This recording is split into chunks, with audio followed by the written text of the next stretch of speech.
Out where I live, blackberries grow out in the wild, sort of on the side of highways and side of bike paths, and basically any nook and cranny where a thing can grow, a blackberry will grow, because blackberries are weeds.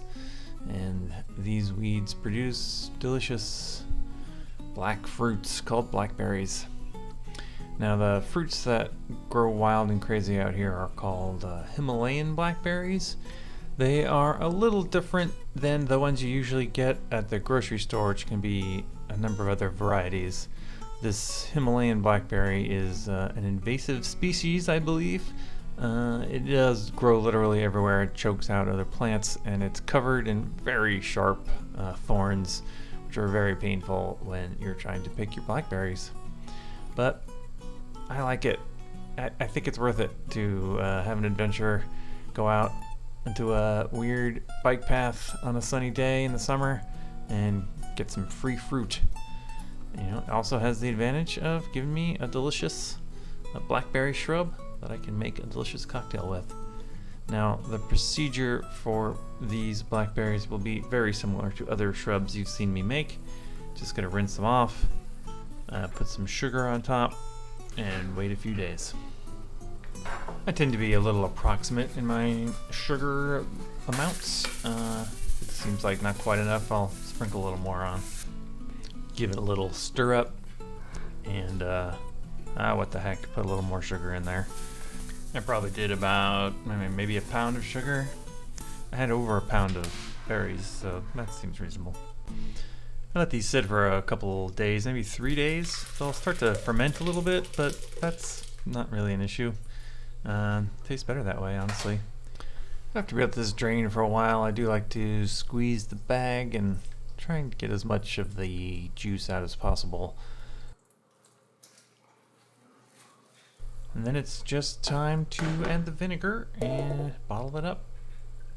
I ended up with about 3 cups of blackberry syrup, I guess you'd call it. And I think I'm going to add about a little over a cup of vinegar. You do want to use a high quality vinegar, the tastiest vinegar you can find. I ended up using Pinot Noir vinegar for this.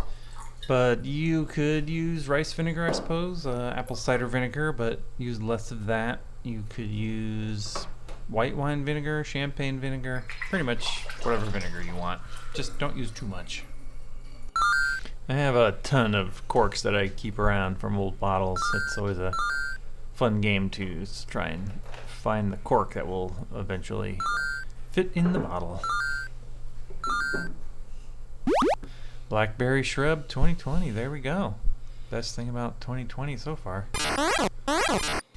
Now, I feel I'd be remiss if I didn't also point out that when I'm done with these shrubs, I pretty much always save the dunnings and put some alcohol on top. This time it's going to be about a cup of 100 proof vodka, and to that I'm going to add about 3/4 of a cup of Wray Nephew overproof white rum. This is delicious rum.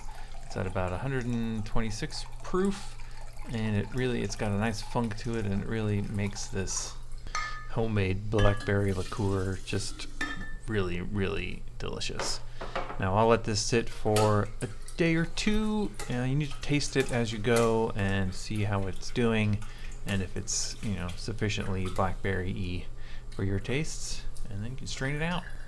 I do use a coffee filter when I'm straining these because there are a lot of little seeds and stuff inside the blackberry, and you don't want those in your drink.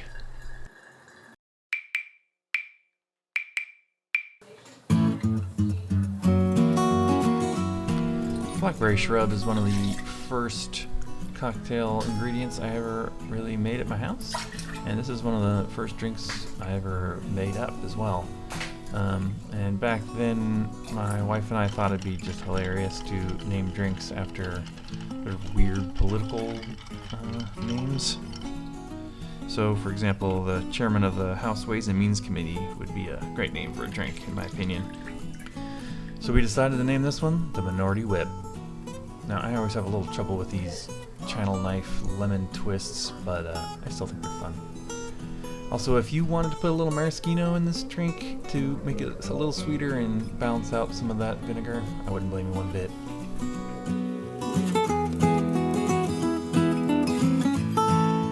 Minority whip.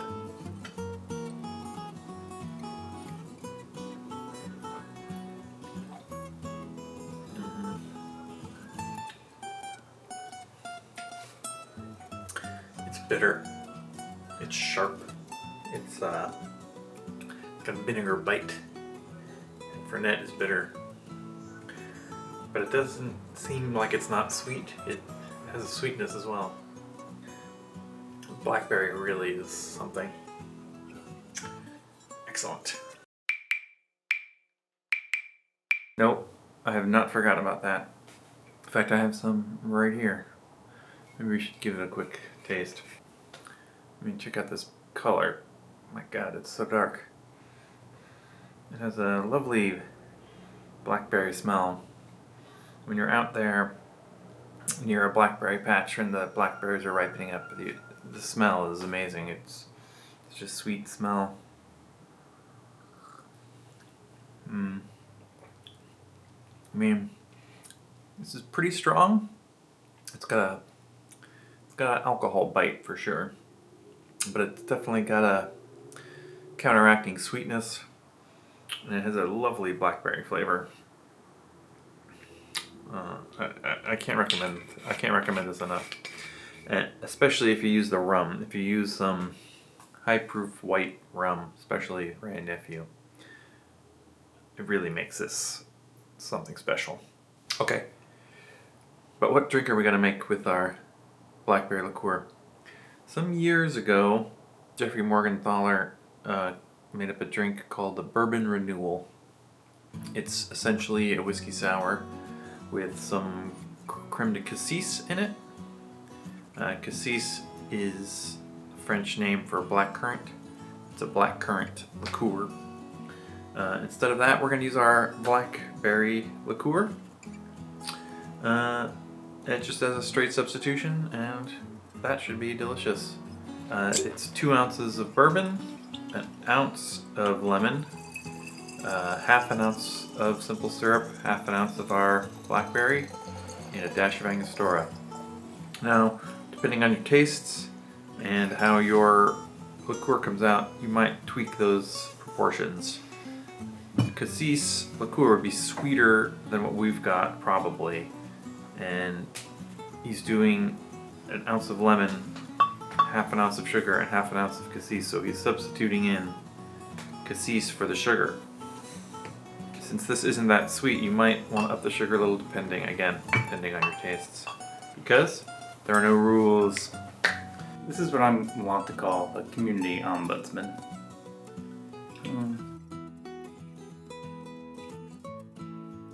It's got a beautiful color. This one's really good. If you go ahead and make this blackberry liqueur like I did, I can highly recommend this.